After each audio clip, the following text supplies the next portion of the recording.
तो इस कहानी के शुरू में हम एक रॉक बैंड से मिलते हैं। ये लोकल बैंड था जो छोटे छोटे बार्स में काम करके अपना गुजारा करते थे, लेकिन इस काम से उनके हालात कुछ ज्यादा अच्छे नहीं चल रहे थे। दिखाया जाता है कि जब वो एक कॉन्सर्ट के लिए जा रहे थे तो उनकी गाड़ी में पेट्रोल भी खत्म हो गया, जिसे वो किसी और की गाड़ी से चुरा कर अपनी मंजिल तक पहुंचते हैं तो उन्हें एक बुरी बात ये मालूम होती है कि उनका कॉन्सर्ट कैंसिल हो गया। ये जानकर वो लोग बहुत ही उदास हो गए। तब यहाँ के मैनेजर ने उन्हें बताया कि मैं तुम्हें एक और बात के बारे में बताता हूँ, वहाँ तुम्हें अच्छे खासे पैसे मिल जाएंगे। और उधर का मैनेजर भी मेरा भाई डैनियल है। ये सुनकर दोनों को ही उम्मीद जागती है। जाते हुए वो लड़का इन्हें वार्निंग देता है, हाँ पर वहाँ ख्याल से रहना, वहाँ सारे नाजिस्ट रहते हैं, यानी जर्मन सोल्जर जो आज भी हिटलर के असूलों पे चलते हैं। खैर अब ये लोग उस बार में भी पहुंच जाते हैं और वहाँ डैनियल से मिलते हैं। डैनियल इन्हें किसी और आदमी के साथ ये ग्रीन रूम तक लेकर जाता है जहाँ से आगे जाकर इन्हें कॉन्सर्ट परफॉर्म करना था। अब क्योंकि ये यंगस्टर्स थे, जिस चीज से इन्हें मना किया गया था वो तो इन्होंने जरूर ही करना था, पर जानबूझकर अपने बाकी साथियों के साथ यहाँ नाजिस्ट के खिलाफ गाना गाता है, जिसकी वजह से यहाँ की सारी ऑडियंस उनके ऊपर गुस्सा हो जाती है। लेकिन खैर उनकी किस्मत अच्छी थी कि यहाँ उन्हें किसी ने कुछ नहीं कहा।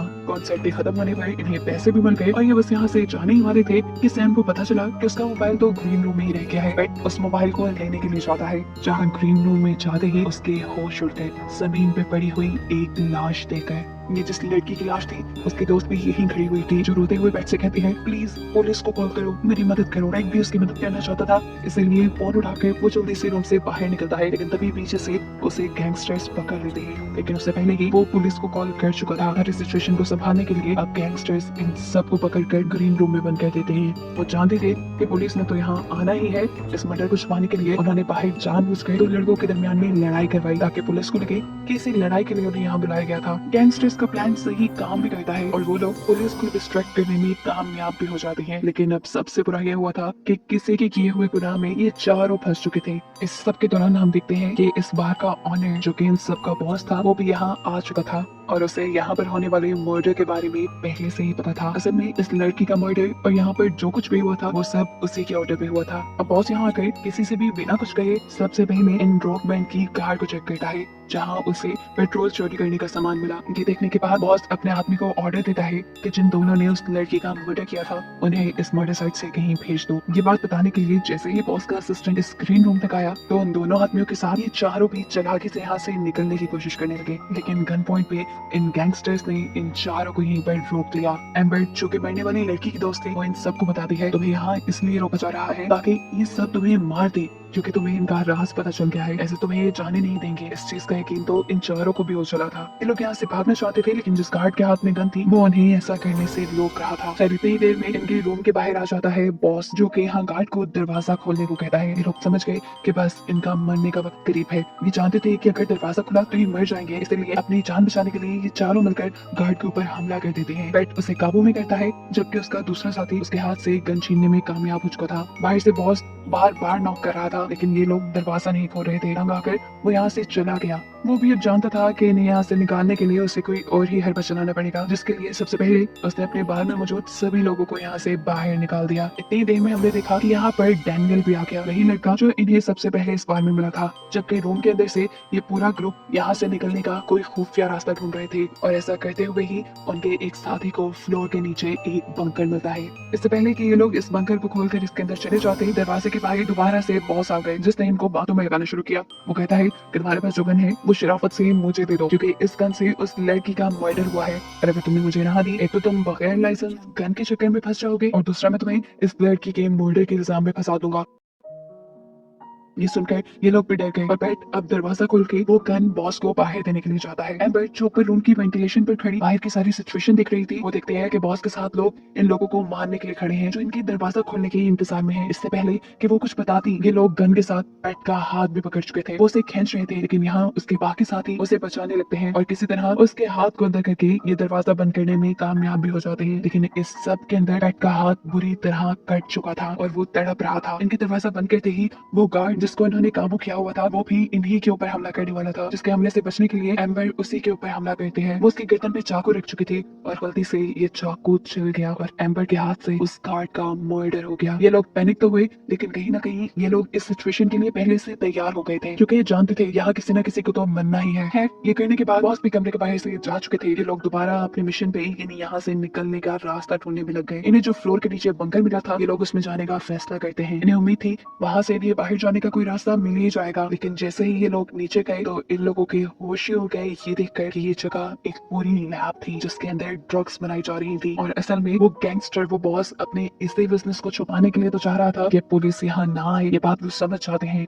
बाहर बॉस से अब डेनियल मिलता है। बॉस डेनियल को ये काम देते हैं कि जाओ जाकर उस रॉक बैंड को उस कमरे से बाहर निकालो। डेनियल सवाल करता है कि आखिर वो उस रूम में है क्यों। जवाब में बॉस उससे झूठ बोल देते हैं कि उन्होंने हमारी साथी का मर्डर कर दिया है। ये सुनकर डेनियल को भी गुस्सा आ गया। गुस्से में वो इन सबको मारने का फैसला कर लेता है। लेकिन यहाँ बॉस उसे मना कर देते हैं। कहते हैं मारना नहीं है उन्हें, बस बाहर निकालना है। अंदर उस ग्रुप को दिखाया जाता है जो यहाँ से बाहर निकलने की हर कोशिश कर चुका था लेकिन किसी भी तरह से कामयाब नहीं हुआ। तो अब इनके पास एक ही रास्ता था कि ये लोग दरवाजा खोल कर ही बाहर निकलेंगे। जैसे ही ये लोग बाहर निकले तो बॉस के असिस्टेंट ने उनके ऊपर डॉग्स छोड़ दिए और ये डॉग सबसे पहले उनके एक साथी के ऊपर हमला करके उसे मार भी देता है। जिसके बाद यही डॉग एम्बर के ऊपर भी हमला करता है लेकिन एम्बर इस डॉग से अपना पीछे छुड़वा लेती है और बाकी सभी साथियों के साथ वापस ग्रीन रूम में आ जाती है। रूम के अंदर आने पे इन्होंने देखा कि इनका एक साथी बाहर ही था। उसने चालाकी दिखाई थी और यहाँ से भागने की कोशिश की थी लेकिन बाहर जाने पर भी वो बॉस के लोगों के हाथों मारा गया। जिसकी मौत का पता उसके ग्रुप को भी चल जाता है और उसकी मौत के बाद इन सब की हिम्मत टूट जाती है। अब बाकी साथी जो दोबारा रूम के अंदर चले गए थे और उन्होंने रूम लॉक कर लिया था, बॉस डेनियल से कहते हैं जाओ जाकर उन्हें रूम से निकालो। डेनियल बड़ी ही आसानी से रूम का दरवाजा तोड़ते हुए रूम के अंदर चला जाता है। इससे पहले कि वो उन सबको मार देता या कोई भी नुकसान पहुंचाता, उन्हीं की साथी जिसका नाम एम्बर है उसे रोक देते हैं और बताते हैं नहीं मारो इन्हें, ये बेकसूर है। तुम्हारी साथी को और किसी ने नहीं, बॉस ने ही मरवाया है। ये सुनकर वो बुरी तरह शॉक हो गया। वो अपने साथी की मर्डर की कहानी डिटेल से सुनना चाहता था, इसलिए उसने दूसरे लड़के को यहाँ से बाहर भेज दिया। एम्बर बताती है क्योंकि तुम और एमिली यहाँ से भागने का प्लान कर रहे थे, इसी की खबर बस बॉस को हो गई। बॉस को एमिली के भागने के प्लान के बारे में पता चल गया लेकिन ये नहीं पता चला कि वो तुम्हारे साथ भाग रही है। और जैसा तुम जानते हो कि उनके ग्रुप का एक रूल है कि कोई उनके ग्रुप को छोड़कर नहीं जा सकता, तो बस फिर उन्होंने एमिली को मरवा दिया।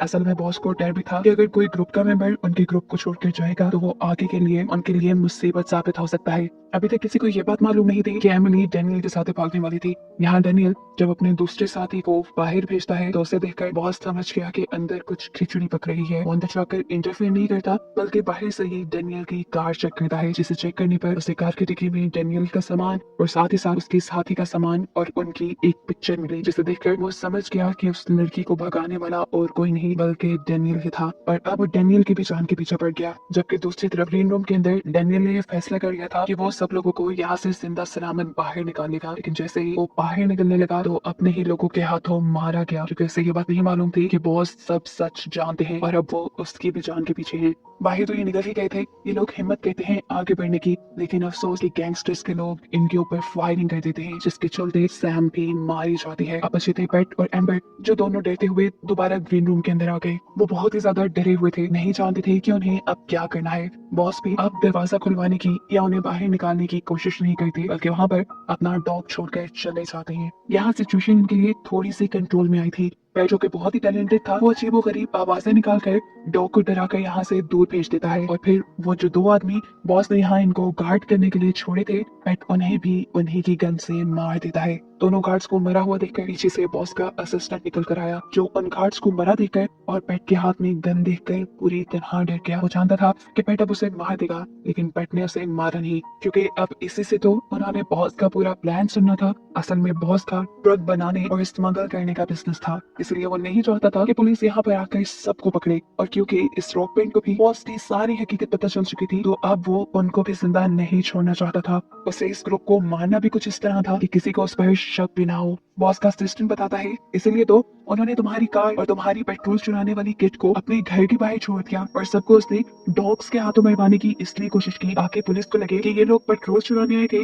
जिसके चलते डॉग्स ने उन पर हमला किया और वो मारे गए। बॉस ने सोचा था कि उसके बाद वो सभी लोगों की लाशों को भी अपने घर के बाहर रख देगा। उसका ये प्लान काफी हद तक काम भी कर चुका था, लेकिन इससे पहले कि उसका डॉग पेट और एम्बर को मारता, उन्होंने सारा प्लान पता चलवा लिया और फिर बॉस के ही असिस्टेंट को लेकर उसके घर के बाहर चले गए। वो यहाँ आकर उसको मार भी सकते थे क्योंकि उनका मकसद पूरा हो गया था, लेकिन वो उसे अभी भी नहीं मारती। एम्बर उसे इस शर्त पे छोड़ देती है कि तुम जाओगे और जाकर पुलिस को ये सारी कहानी बताओगे। इतने में ही बॉस के कुछ लोग भी उन दोनों को यहाँ सेंस कर लेते हैं। वो उन्हें मारने के लिए ही आगे बढ़ रहे थे, लेकिन यहाँ एम्बर ने अपनी गन चलाते हुए उन दोनों को मार दिया। गोलियों की आवाज सुनकर बॉस बेकर से बाहर निकले। इन्हें देखते ही वो अपनी पिस्टल निकालकर इनको शूट करने वाले थे, लेकिन एम्बर उससे पहले ही उसी को शूट करके मार देती है, जिसके बाद दिखाया जाता है कि अब पेट और एम्बर ही जिंदा बचे थे, जो यहाँ पुलिस का इंतजार कर रहे थे। इन्हें अपने साथियों के मरने का दुख था। दोनों खामोश थे और इन्हीं को दिखाते हुए ये कहानी यहाँ खत्म हो जाती है।